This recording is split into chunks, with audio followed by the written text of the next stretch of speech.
So nakita ko nga siya dyan po, no, nakahandusay po sa gilid po ng kalsada.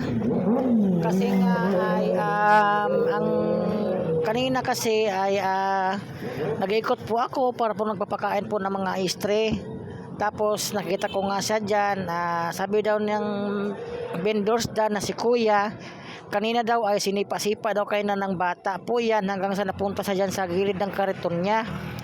So sabi ko, saan po siya galing kuya? Sabi daw niya ay hindi daw niya alam kung saan sa galing, basta napunta lang daw siya dyan.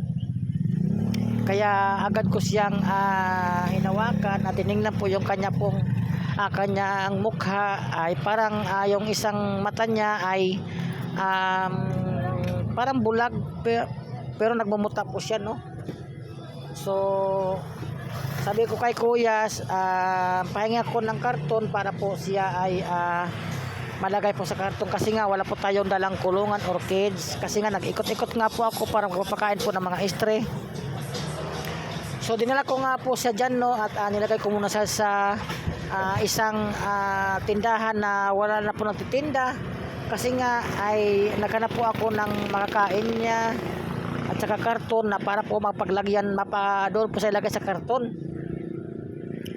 So dyan naman po, no, ay safe naman po siya, kaya nga po inilagay ko muna sa dyan pang samantala kasi nga ay naghanap ako ng karton at saka pagkain po niya. Alam kong gutom na siya, kaya sabi ko sa kanya, wag ka dyang umalis Ming dahil nga po ay maghanap pa ako ng karton at pagkain mo. At saka agad ko naman siyang binitawan dyan at hinimas-himas muna yung katawan niya para po ma-realize na meron pa sa kanya pong nagmamahal.